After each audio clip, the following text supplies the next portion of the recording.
So the Tour of California raced this climb a million years ago. I think it was 2013 or 2014, something like that.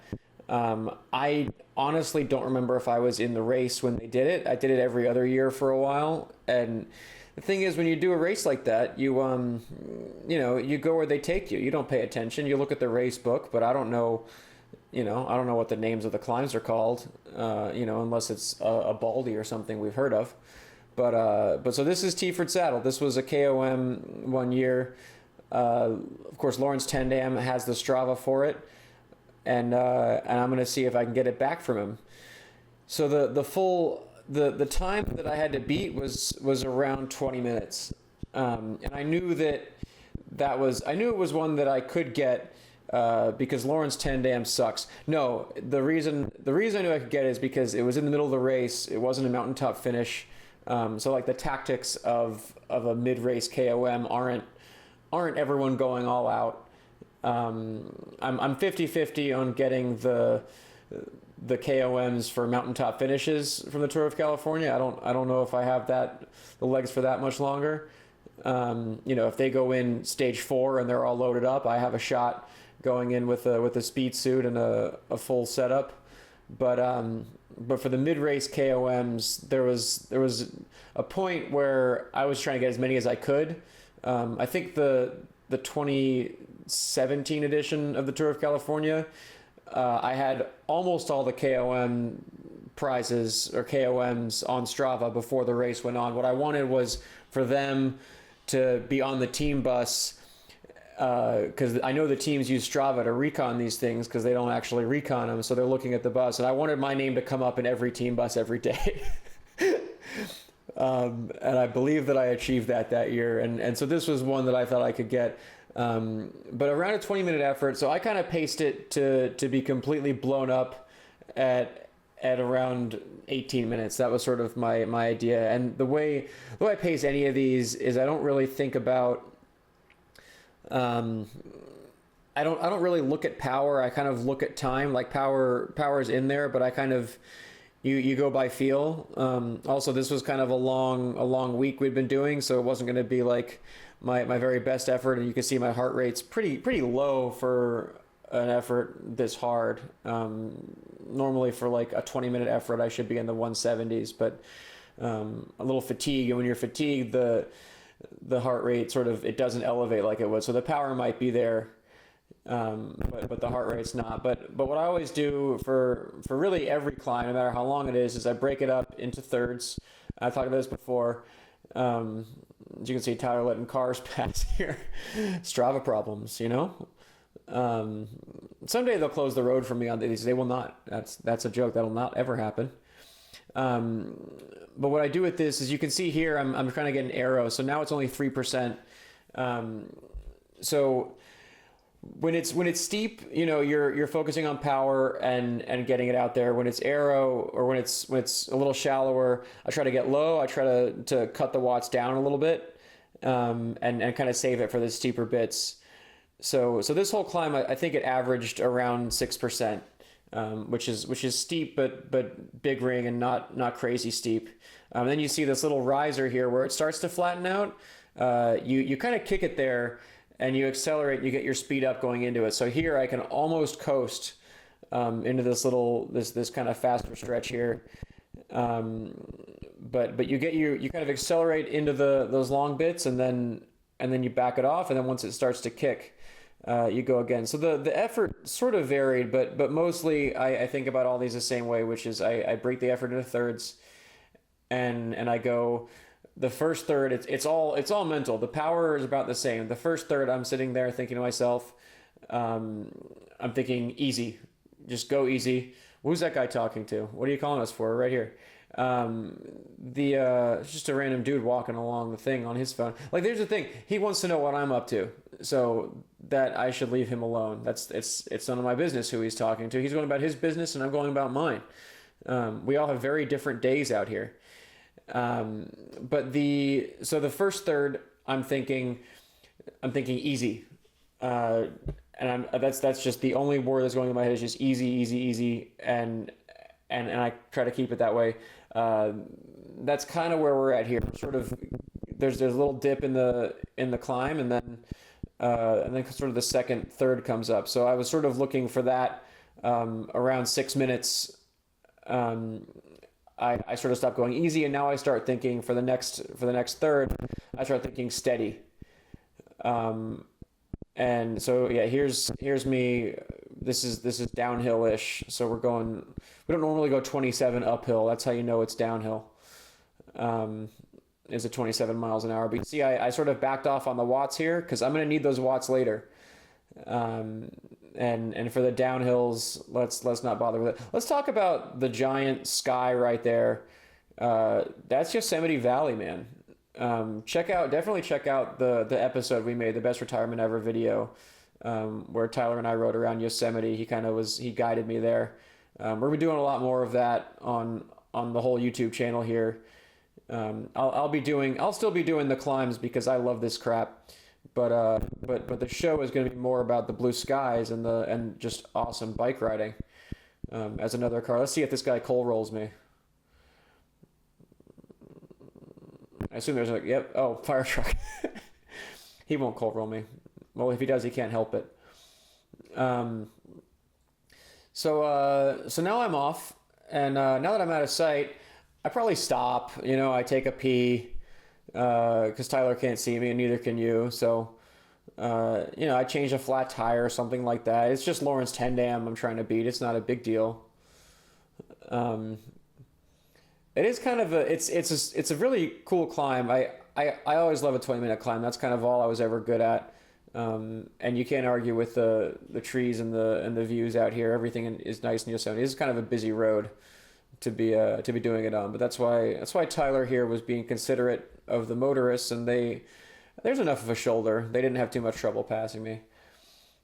But I think at this point, I don't know what somebody coal rolled me. That's okay. Or there's just a truck trying to get up a hill. Maybe we shouldn't judge. But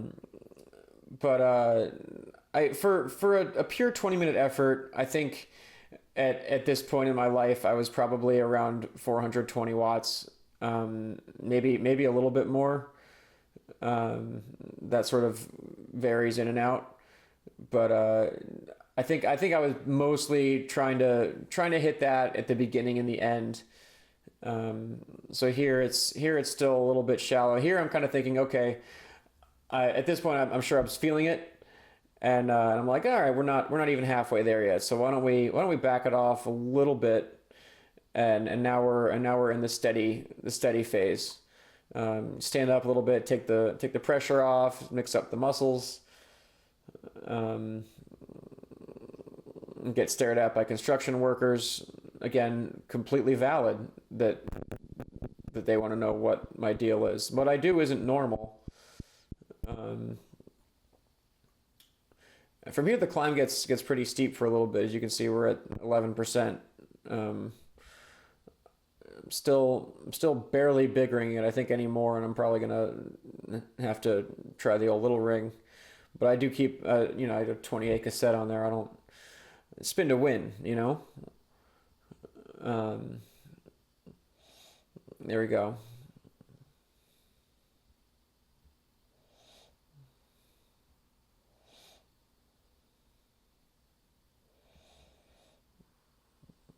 This is how I spend my time.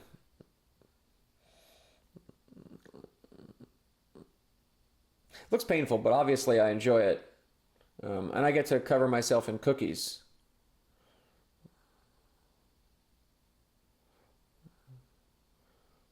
The other day I had lunch during a ride, and I didn't even, I was just having lunch with a buddy, and the restaurant, I wasn't wearing the speed suit, but I was wearing a cookie outfit. The restaurant, they just brought me a cookie. They're like, we wanted you to have this. So that's a bonus. You can order my cookie suit off the philsfondo.com/shop, and then there's a good chance that wasn't my first free cookie from strangers. And even if you don't, it brings people joy for the most part. Even if it doesn't get you a free cookie, it's pass a guy on the streets like, man, are there cookies on your shirt? It's like, yeah, there are. So I think at this point I'm still just seething with fury at Lawrence Tendam, and I'm powered by my hatred for him. And hatred, of all the fuel that you can dig into in your life, hatred and spite burn clean. No, like I said, I like Lawrence. He's awesome. But you can pretend. Now we're down in the 3%. It's a little less steep here. People just burning their trash. It's a thing that happens out in the country once in a while. So why should you throw your trash out? You just burn it.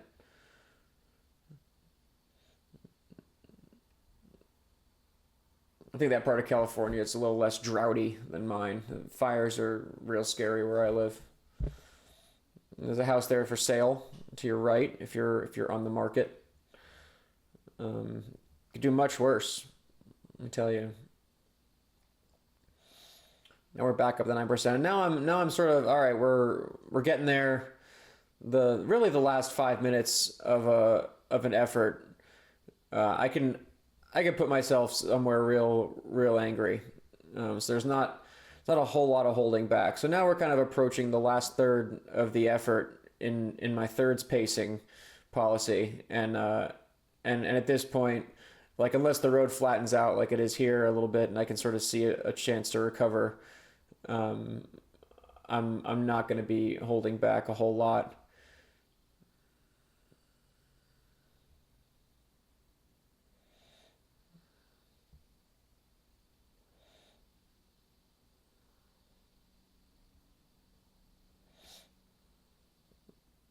I gotta tell you guys, I hope you like this narration thing, because it's real weird watching myself. It's um, it's very uncomfortable. I seem to be in pain. Um, you know, I was just doing a group ride this morning, so it's not a whole lot's changed. But I feel bad for myself. So now the heart rate's finally hit 170. Finally, yeah, it was definitely a long week when I was down there. Um, and a fresh effort, like my ideal kind of effort for this stuff, and now we're at the 10%. The ideal effort's the way I would pace it. I'd come into this a lot more rested in my heart rate, a little more responsive, a little higher cap there. Um, when I finish in the pros, when I finish a time trial, it'd be in the last couple K where we might tickle 200. And that's I don't think I'll ever see that again, to be honest. But we're here.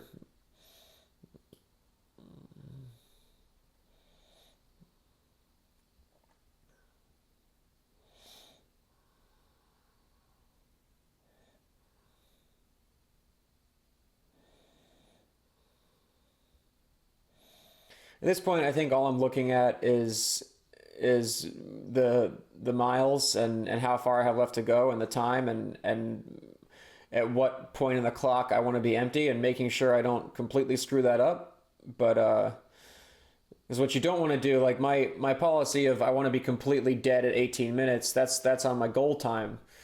So I'd win a lot of time trials that way back in the day. I'd say like the San Dimas time trial or something.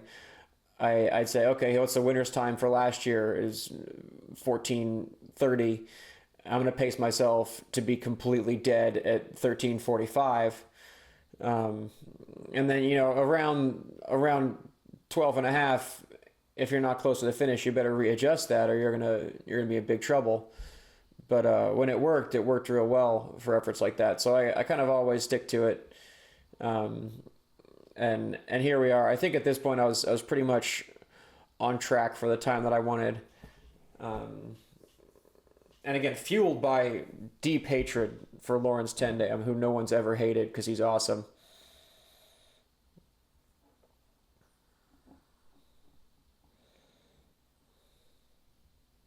I think for breakfast that morning, I'd had only coffee and a lot of coffee because you don't want to.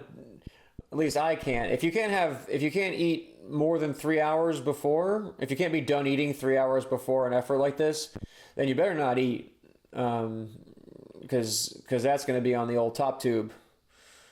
Nobody wants to clean that up. So I think it looks like I paced this pretty well. We're nearing the end here, and I'm still right as I say that I lose watts, but I was still over 400 for a minute. Um, so I was pretty happy with that. Um, so you want to be at this point I should be blowing up, but yeah. So now we're rocking. My chin is on my stem. You can kind of like if you sort of like just grab your bike and gorilla yourself around like this, you kind of find more muscles and you're using your core, and it's boy is it not pretty. Um, I don't even know if it works exactly either, but it seems to. You squeeze watts out of somewhere, whether they're your legs or not. They could just be going the wrong direction. Now it's a blissful 2%.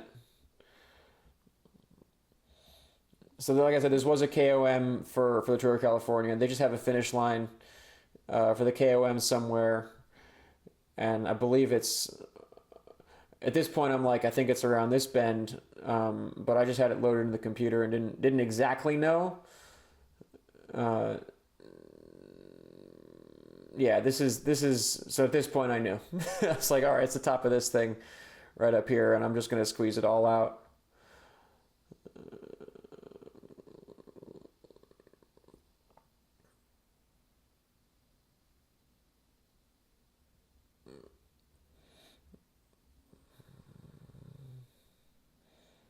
Look at those pine trees.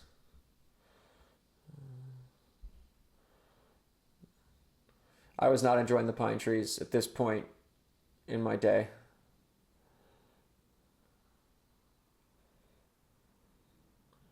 That's it. That was the intersection. At some point, a bunch of Tour California World Tour guys sprinted to that, and today it was me. But thanks for that. Don't forget to check out the other videos, and don't forget to cool down after your efforts like this. Um, but check out the other videos for Yosemite. Best retirement ever, and thanks again to Tyler, vegan cyclist. Till next time, guys.